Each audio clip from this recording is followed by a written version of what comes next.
Buenos días, hermanos. La lectura de la palabra de Dios el día de hoy está en el libro de los Hechos. Hechos capítulo 15, versículos 1 al 5. Este es el concilio de Jerusalén. Hechos 15, versículos 1 al 5. Y hay mucho que hablar sobre la doctrina de la iglesia aquí, sobre el gobierno de la iglesia, sobre los ancianos y por qué existen ancianos. Aquí se mencionan los ancianos y los apóstoles. Los ancianos como gobernantes de la iglesia, pero voy a dejarlo eso para una escuela dominical que vamos a elaborar, ya que el objetivo de la iglesia es tener diáconos y ancianos, pero el día de hoy quiero enfocarme más en cómo Dios trae a madurez nuestra vida cristiana, cómo usted crece en madurez y cómo Dios en su providencia le ayuda a usted y a mí a madurar como creyentes. Entonces leamos Hechos 15, versículos 1 al 5. Entonces algunos que venían de Judea enseñaban a los hermanos: si no os circuncidáis conforme al rito de Moisés, no podéis ser salvos.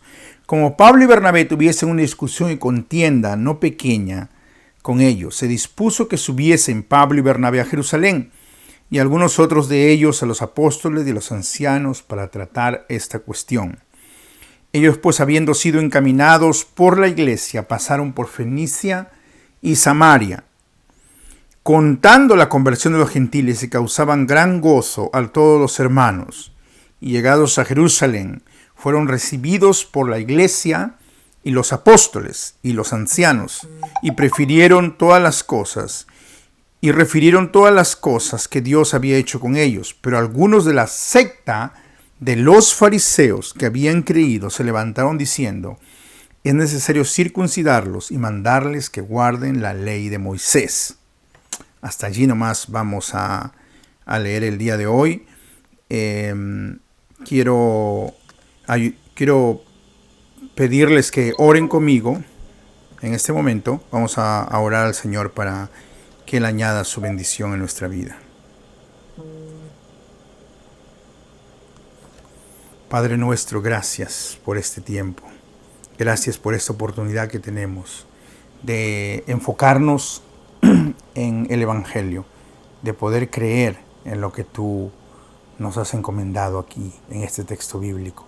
Te suplico tu bendición para las personas que están en los hogares escuchando este mensaje, que la palabra de Dios inunde nuestra alma y conquiste aquellos lugares los cuales se han levantado como bastiones en contra de tu verdad, dentro de nuestro corazón, en la vida de nuestra familia, en la vida de nuestra iglesia y en el país donde estamos. Te ruego, Señor, que tú nos ayudes a madurar en esta lucha, en este camino de la fe. En el nombre de Cristo. Amén. Muy bien, entonces quería animarles a ustedes a buscar más sermones en YouTube, y vamos a colocar enseñanzas y diversas cosas importantes relacionadas con el avance de la fe cristiana. Es nuestro deseo más adelante ordenar ancianos y diáconos. Como ustedes ven aquí, los ancianos se refieren no solamente a personas de edad, sino a personas que eran ancianos gobernantes. Queremos animarle a usted a mirar en YouTube nuestros diferentes sermones y clases que tenemos. Esto de alguna manera es solo un resumen del sermón en sí, lo que vamos a tener en vivo a las 11 de la mañana los domingos. Si usted recuerda, hace algunos años hubo un canal, una forma como que se extendió mucho y que fue muy popular, que se llamaba Justin TV, donde la idea fue de un joven que había terminado sus estudios, y todavía bastante joven, junto con sus compañeros de cuarto, decidieron transmitir a nivel mundial, para todo el mundo, en un website, sus vidas, cada minuto de sus vidas, todo lo que hacían, comían, dormían, o lo que hacían, todo lo transmitían absolutamente. Eso fue antes del smartphone y antes del Live TV. Salió lo que se llamó Justin TV y se volvió un fenómeno mundial, porque allí cada uno podía tener su canal. Artistas lo usaban, había deportes, había política, había cine, diferentes tipos de cosas. Llegó a ser una sensación, fue un gran inicio. Pero esos jóvenes no tuvieron el consejo de personas maduras y no pudieron llevar su movimiento a la madurez. Si el día de hoy habría Justin TV, estoy seguro que cada iglesia tendría su cuenta de Justin TV. No duda de eso realmente. Cada iglesia estaría en Justin TV transmitiendo los servicios, transmitiendo los sermones. Pero la idea en parte fue tomada después por YouTube. Para YouTube ya existía, pero sin este broadcasting en vivo. Y entonces, por falta de madurez, no se pudo completar. Y así hay cosas que se inician y que no se pueden completar. Yo quiero llamar la atención a ustedes en este problema que ahora durante el COVID-19, que siempre ha existido y va a aumentar más durante el COVID-19, es la deserción escolar. Va a haber muchas personas, muchos jóvenes, los cuales no van a continuar estudiando, van a dejar la secundaria. Tuvieron un buen inicio en la secundaria, pero no lo van a terminar. Otros que han empezado la universidad no van a poder terminarlo por varias razones. Por falta de recursos, porque tienen que trabajar, porque simplemente no pueden, no quieren ser expuestos a las enfermedades. La deserción escolar ha sido algo con la cual siempre las comunidades han luchado, y el día de hoy la lucha se pone más difícil con esta pandemia. Y es el deseo de todo padre, creo, que si su hijo inicia el estudio lo pueda terminar, que no lo deje a medias. Y amados hermanos, hablando acerca del tema de la salvación y del cristianismo, usted y yo somos una obra de Dios que ha sido empezada, la cual no va a quedar sin ser concluida y llevada a la madurez. Porque no es una creación humana para ser dejada de lado. Si usted es un creyente verdadero, un cristiano verdadero, si somos creyentes, Dios, el que ha empezado la buena obra en nosotros, es aquel que lo llevará a terminar. Él es el autor y el consumador de nuestra fe. Nuestra fe tiene que crecer en madurez. Y el autor de la iglesia es Dios. Desde el Antiguo Testamento hasta el Nuevo Testamento, lo que está haciendo es trayendo a madurez. Entonces yo quiero hablarles aquí de cómo la iglesia cristiana, que al inicio del Nuevo Testamento, que al inicio empezó con un movimiento muy fuerte, muy grande, con miles de convertidos, en este momento es traído a la madurez. Y Dios usa 4 cosas principalmente en este pasaje. La primera es que Dios permite que haya competencia, voces que compiten con el evangelio. Que Dios permite que haya conflicto contra esas voces. Que Dios permite que haya humildad y sumisión por parte nuestra ante los hermanos que saben más que nosotros, que son más maduros. Y que Dios permite que haya ánimo en la iglesia. Que nos animemos a través del Espíritu Santo los unos a los otros. Competencia, conflicto, sumisión y ánimo. Vamos a ver cómo se aplica eso. En primer lugar, en Hechos, el capítulo 15, versículos 1, dice así: Entonces algunos que venían de Judea enseñaban a los hermanos: si no os circuncidáis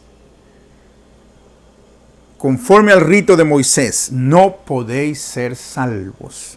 Bien, eso tiene que ver con lo mencionado en los versículos anteriores del capítulo 14. En el capítulo 14 nosotros vemos, el cual se dice que cuando ellos llegaron, cuando Pablo y Barnabás llegaron a las diferentes ciudades, y llegaron a Antioquía, ellos declararon lo que Dios había hecho, cómo Dios había abierto la puerta de fe a los gentiles.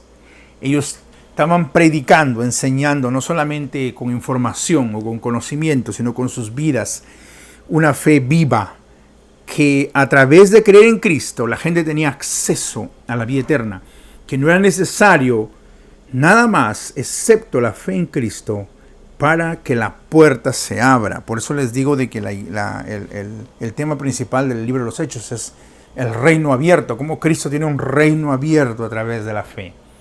Y cómo los enemigos de ese reino abierto intentan impedir el desarrollo del evangelio. Pues Dios en su providencia, no solamente por un simple acto de permitir, sino porque Dios ordena estas cosas.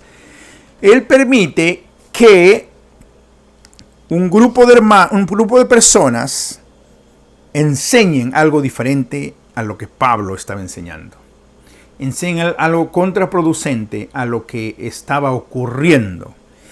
Y una enseñanza que quita la legitimidad de la misión de Pablo y Bernabé.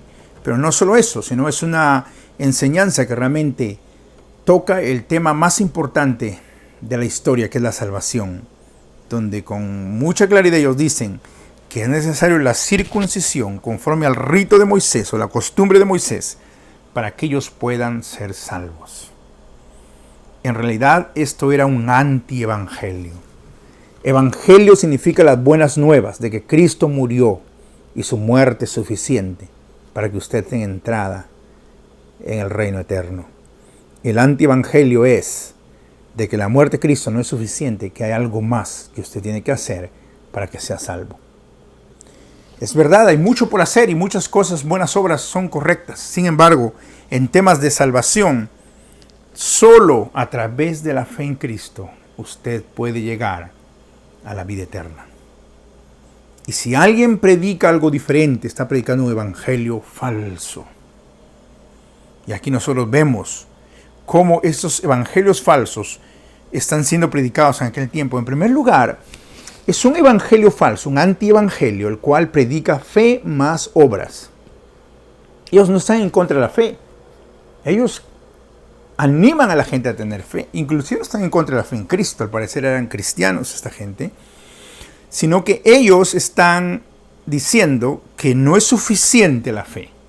Que la gracia de Dios no es suficiente. Que ellos tienen que hacer una obra, un rito. Esta predicación de fe más obras es la predicación que nosotros debemos rechazar. Porque nosotros somos salvos. El Evangelio nos dice que somos salvos solo por la fe. Las obras son un resultado de la fe, pero no podemos ser salvos por fe más obras. Eso es una mentira del enemigo que nosotros debemos rechazar. Pero aquí Dios está permitiendo, está probando la iglesia a través de esas voces de competencia. En segundo lugar, además de eso, nosotros tenemos que este antigospel, estamos analizando este antigospel, también predica fe más etnicidad. Porque no solamente ellos están pidiendo que se haga una obra para ser salvo, sino que se haga una obra el cual le da una identidad a la gente de ser judíos. En otras palabras, ellos están diciendo de que para que alguien sea salvo, no es suficiente que de gentil pase a ser cristiano. Es importante que el gentil se convierta en judío primero y después de ser judío llegue a ser creyente, ser cristiano. Yo quiero que usted simpatice de alguna manera con esta gente, sí, con estas personas que están predicando herejía, porque ellos no creen que son unos demonios, ¿ok? Aunque están dejándose llevar por los diablos, pero ellos son personas que aman a su país, a Israel. Ellos son personas de Judea, aquí lo dice, hombres que vinieron de Judea, que no solamente tenían una lealtad a su nación, que estaba bajo Roma, amaban su tierra, amaban su templo, habían crecido desde niños a amar su tradición, su gente, lo cual no era malo, ¿ok? Pero el problema es que habían hecho de esta lealtad nacional una doctrina. Lo habían mezclado con su doctrina cristiana al punto de no permitir, de ponerse celosos de que un gentil, sin llegar a ser judío, pueda ser un creyente, un seguidor de Cristo. Y nosotros tenemos el mismo peligro el día de hoy. ¿Cuáles son aquellas lealtades que nosotros tenemos, las cuales no nos permiten ser leal a Cristo? ¿Cuáles son aquellas lealtades que tenemos que impiden que otras personas vengan a Cristo, que no abren la puerta, no permiten que la puerta sea abierta hacia ellos? lealtad a un lenguaje, lealtad a una nación, lealtad a una historia, lealtad a una etnicidad, cualquiera que sea, no puede ser el centro de la predicación de las buenas nuevas. Las buenas nuevas son buenas nuevas porque abren la puerta a todos los seres humanos para venir al reino eterno a través de la muerte y la resurrección de Cristo. Cristo murió, Cristo pagó con su sangre. ¿Quién soy yo para impedir? ¿Quién es el ser humano para impedir que esta persona, quien quiera que sea, pase a los pies de Cristo? Es una fe también, el anti-gospel, una fe, o el anti-evangelio, una fe por el rito, por la costumbre o la tradición. Es una fe que está basada en rituales. Así son los rituales que han tenido mis padres, que han tenido mis antepasados, mi abuelo, mi abuela. Yo tengo que ser leal a eso.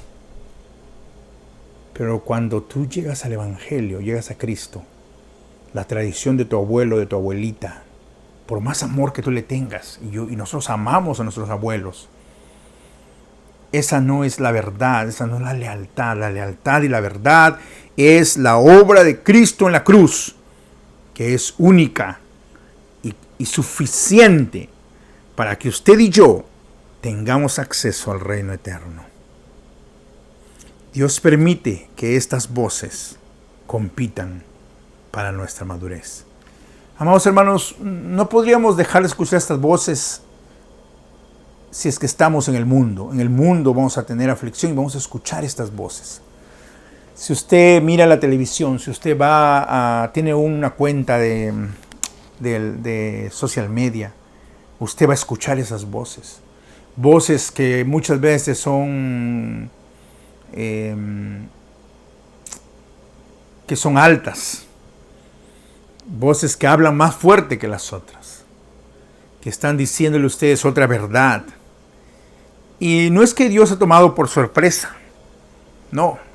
Dios está presente. Dios permite que eso pase para poner a prueba nuestra fe y para crecer en madurez. Yo no creo que debemos exponer a los niños a algo a temprana edad que ellos no están preparados. Pero creo que tampoco es una solución aislarlos por completo del mundo que los rodea. Porque cuando ellos empiezan a crecer en esa madurez y van a tener que enfrentar otras ideas. Van a tener que enfrentar otros estilos de vida. Y esa es parte de la madurez. Es una madurez en el cual nosotros vivimos en medio de voces que compiten con el Evangelio. Y cómo nosotros nos aferramos al Evangelio en el transcurso de la vida diaria y en medio de los cambios y las dificultades. Segundo lugar, Dios permite que haya conflicto. A veces el conflicto es malo, pero a veces el conflicto es necesario. Miren, dice el versículo 2, que como Pablo y Bernabé tuviesen una discusión y contienda no pequeña con ellos, o sea, significa que fue un debate muy caliente, se dispuso que estuviesen Pablo y Bernabé. La unidad de la iglesia estaba en juego ahí, pero era necesario debatir bien, porque no era un asunto simple.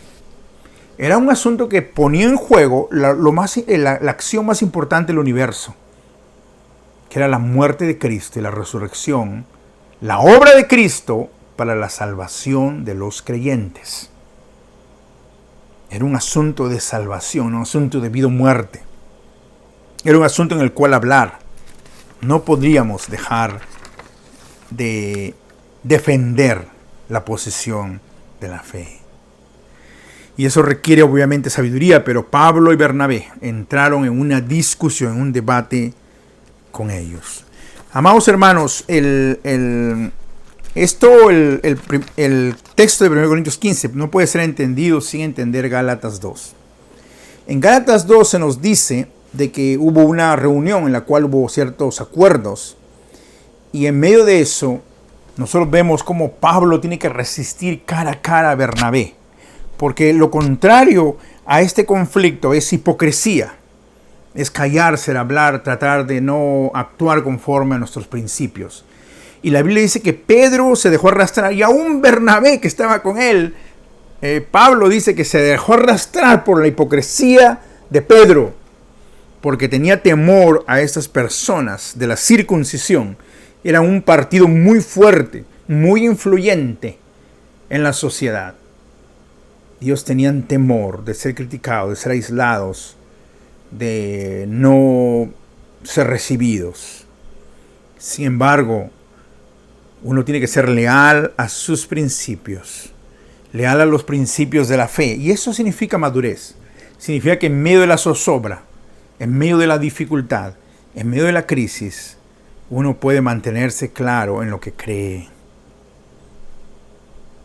No dejarse arrastrar por lo que el viento doctrina. Y aquí, no solamente por cualquier viento de doctrina, sino por cualquier viento de hipocresía. Entonces, el conflicto es necesario muchas veces para solucionar los problemas. Tenemos que encarar, tenemos que hablar cara a cara las cosas. ¿Cuál es el área donde su vida de usted, para tener madurez, necesita conflicto? El conflicto viene donde la obra del Espíritu Santo pelea contra la carne. El primer conflicto que tiene que haber es el conflicto interno dentro de nosotros. ¿Cuál es la área en su vida o en mi vida en la cual yo necesito darme cuenta de ese conflicto y entrar en conflicto conmigo mismo? Como Pablo dice, yo golpeo mi cuerpo, no en el sentido que se le castigaba, no, sino que yo trato de dominar las cosas negativas de mí mismo, mis pasiones. Trato de disipar las ideas que no son correctas, que no están de acuerdo a la fe, por causa de Cristo. El conflicto en nuestra propia familia, en la iglesia, a veces es necesario, pero tiene que ser un conflicto saludable. Y aquí viene el tercer punto que es muy importante. Si dejamos ahí, tenemos un problema.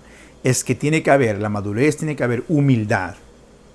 Humildad para someterse a los demás. Mira, la Biblia dice en el versículo 3 o el versículo 2 de que se dispuso que Pablo y Bernabé, ¿no?, subieran a Jerusalén. Se dispuso que subiesen Pablo y Bernabé a Jerusalén. Y algún otro de ellos a los apóstoles y a los ancianos para tratar esta cuestión. Pablo y Bernabé tienen que ir a rendir cuentas a un tribunal superior. Pablo, aquel que escribió la mayor parte del Nuevo Testamento, tiene que rendir cuentas. Esto nos muestra el concepto de la iglesia llegando a su madurez. No es la efervescencia, el primer movimiento donde miles se convierten, sino donde las cosas tienen que ponerse en claridad bajo un acuerdo, una comunicación, un estudio de la palabra. Porque la iglesia empieza a crecer no solo en número, sino en madurez. Y en base a esa madurez es donde uno tiene que desarrollar, que muchas veces hay otras personas que saben más que uno tiene que escuchar a otros, que uno tiene que someterse aun cuando hay cosas que uno no está de acuerdo. Se dan cuenta cómo el conflicto no puede ir solo, tiene que ir con esa humildad, con esa madurez. Esa madurez de someterse a los hermanos. Yo he visto pastores, personas que aspiran, al pastorado. Muchas personas quieren ser pastores, tienen talento para enseñar, tienen habilidad para hablar, para llegar a la gente. Sin embargo, no pueden avanzar, especialmente en la iglesia reformada, porque no pueden o no quieren someterse a los hermanos en la fe. No quieren aprender a trabajar en equipo, en unidad. Ese es un grave problema que nosotros debemos sacar de nuestra vida porque es un símbolo de inmadurez. Madurez es constancia en el trabajo con los demás.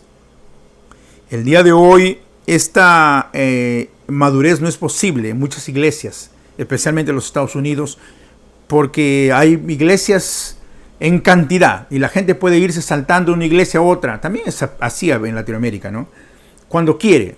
está en desacuerdo con una persona aquí, me voy, me salgo, ¿no? Recuerdo que teníamos un profesor que era muy maduro en las clases para enseñar, era un hombre muy maduro, muy respetable, pero en la cancha de fútbol era muy inmaduro. En una oportunidad no le dieron un pase en el fútbol. Hace poco uno de nuestros amigos falleció, que Dios bendiga a su familia, y él jugaba fútbol con nosotros, y este profesor jugaba fútbol, y él era el que traía la pelota. Una oportunidad no le daban pase para el fútbol, cogió su pelota y se fue a su casa. ¿No? Como los niños cuando tienen discusión con algo en el fútbol, cuando jugábamos en la calle en Latinoamérica, cogían la pelota y nos íbamos a nuestra casa. Pues así es el día de hoy, ¿no? La gente, tenemos esa tendencia. Hay conflicto, no tenemos humildad, cogemos nuestra pelota y nos vamos. Eso no es madurez. Tiene que haber sumisión a las cortes. Aquí surge el concepto de los concilios y de los credos. Y cómo el conflicto a veces es necesario cuando es combinado con humildad para producir la madurez de la iglesia. Cuarto punto y final. Amados hermanos, madurez no puede pasar sin ánimo, sin el gozo de ser creyentes. En primer lugar, es un gozo que surge del corazón de ser creyente. No importa dónde usted está. Si usted es creyente, tiene que tener gozo. Si no tiene gozo de ser creyente, usted tiene un problema. Yo tengo un problema si no tengo gozo de ser creyente. ¿Por qué? Porque la Biblia dice en Salmo 51, cuando David se reconcilia con Dios, él dice, devuélveme el gozo de la salvación. Y yo anunciaré a los pecadores tu camino. No puede haber evangelización sin que haya gozo en nuestro corazón. Y aquí nosotros vemos de que si nosotros hemos crecido en la fe es porque mucha gente nos ha animado en la fe. Hay personas que tienen este don de animar a otros. Y Dios les bendiga porque no es posible avanzar en la fe sin ese ánimo. Yo recuerdo cuando empecé el pastorado, era un jovencito allá en una iglesia. Cuando inicié mi pastorado había las hermanas que más me animaban, las hermanas ancianas. Había una hermana que decía, que Dios le bendiga, pastor. Estoy orando por usted para que Dios le dé sabiduría de lo alto. La hermana no hacía mucho porque ya estaba casi impedida, andaba con las justas. Pero con decirme eso, transmitió un profundo ánimo a mi corazón, que hasta el día de hoy lo recuerdo. Pero también podemos haber hermanos y hermanas en la fe que nos encargamos, somos expertos desanimando a los demás, ¿no? Somos ministros del desánimo. A veces es necesario el conflicto, a veces es necesario contradecir. Pero si tenemos el Espíritu Santo, tenemos que animarnos. Y aquí nosotros vemos en el versículo